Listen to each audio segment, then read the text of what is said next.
It's your boy Young Noah checking in, Jam the Hype with my lovely, lovely assistant. Hey, my name is Sarah Jane from Jam the City Radio. We're here live with Trevor from Thousand Foot Krutch. What's up, man? So how's it going? It is well. Thanks for having me. Appreciate it. Yeah. How's it like being... Oh, sorry. Here, you hold this mic. Yeah. All right. 'Cause she has so many questions for you, man. I'm just going to give it to you. We'll do this. We'll get through this. Yeah. Thanks so much, man. Yeah. How's tour so far? Winter Jam. It's been awesome, man. This is the first time we've actually been on Winter Jam, but it's been a great experience. Shows have been incredible, and the lineup is awesome, and it's kind of something for everybody. There's like 144 of us out here, man, so it's pretty crazy convoy. Yeah, it's a big tour. Yeah. Any fun moments so far? Any special? Man, it's all fun, honestly. Every show's just been...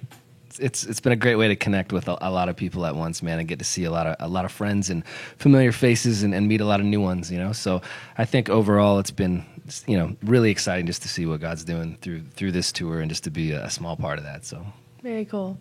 Very cool. Your latest record, you guys put out with a Kickstarter. yeah. Describe that process for us. How did that go? Yeah, that was Kickstarter was still kind of new at the time. It was like maybe 2.5 years ago we did that, and so we weren't really sure, man. We didn't know, you know, if there was going to be, $5 on there or anything. And I think whenever it comes to, taking an offering sort of situation, every band feels kind of weird, or anyone does. You know, you're like, Right. oh, we're not asking for money. That's just weird. So we were like, if we're going to do this, we want to create packages that are really exclusive and, you know, PRS custom TFK guitars and Skype calls and do stuff to make it like just more interesting. So it wasn't like, hey, you know, can you send us your money kind of thing? Because that wasn't the heart of it at all. It honestly was, the hope and the intention was to be able to connect, you know, with the people who support our music on a tighter level. And so it was really cool, man. We were just blown away by how it went. And it ended up, at the time, it was like the number 3 Kickstarter kind of all time. So it was kind of crazy, man. We were very blessed. And it got things rolling on our independent journey. We were with a major label for 10 years and then chose to go indie. And so it's been awesome. It's been a faith step, but one well worth taking for sure. Cool. What was your ultimate decision making for going completely independent? We used to be indie for about 5-6 years. Then we were with Tooth and Nail EMI for 10 years. And those guys will always be family. You know, they're good friends. I think at the end of the day, it just, you know, it was the right thing for this band. It was definitely something we felt like we were supposed to do. It was a faith step. And we had some pretty exciting deals on the table from different labels and things. But I don't know, man. It was definitely, this was what we had a piece about. So, it's really, honestly, in the last couple of years allowed us to be able to kind of bridge that connection closer with our audience and just kind of, we want to do this together, you know, with the people who support our music. So it's been exactly that, and it's been a ride, man. It's been an adventure. It's been awesome. Very cool. Cool. Well, give me the microphone, because I got some questions for you. I actually played with you in Canada. What? I think it was like a Billy Graham... one of those big festivals. We Rock on the River? Rock the River. Okay, you Rock the River. Yeah, and I had never seen a performance, anything like that before, and I was like, wow, like this is Is that good or bad? This is a Christian, festival. And I saw how the young people, people were just walking around, smoking cigarettes, just hanging out.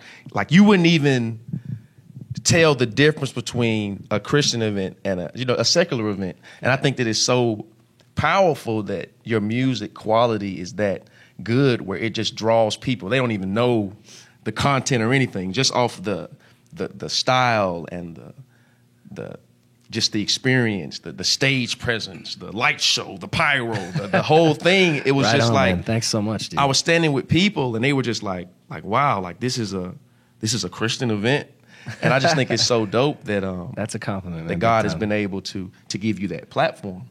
Now, with that platform, I know comes a lot of just crazy stuff. Like, how do you stay focused? Like, how do you continue just year after year to keep it about God and to keep it, Christ-centered, and just with the fan base that's just exploding? Like, how do you stay grounded just, in your faith and in, your walk with the Lord as you travel?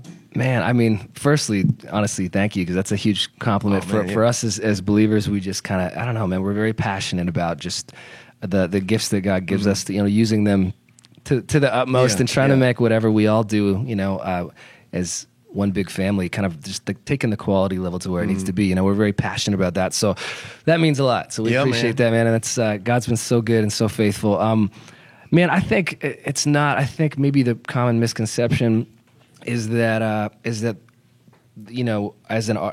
artist and a person is two different things, and it's to us it's just like, man, we try our best to walk our lives with God the best we can on an off day, the same we do on a show day. You know what I mean? And so it's kind of I don't know. I guess when you look at it that way, and we all walk life together, and we're far from perfect, but we love God, and we're chasing Him. You know what I mean?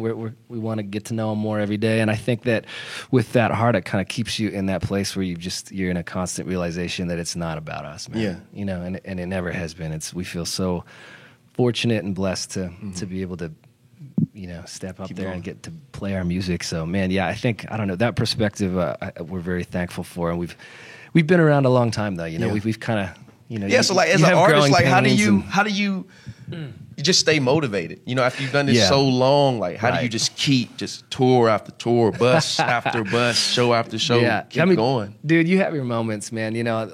Big time. You have your moments where you want to quit, and your moments where you're frustrated and discouraged. And but overall, big time. God is so faithful, and honestly, it's people like you and the people that we meet on this tour every day, just hearing the stories of how God's touched people's lives through the music, man. That's just kind of constantly blows you away, bro. So that kind of stuff on a bad day kind of picks you up, and you just realize that music is what God's translating, communicating through music is so much bigger than we could ever imagine. So.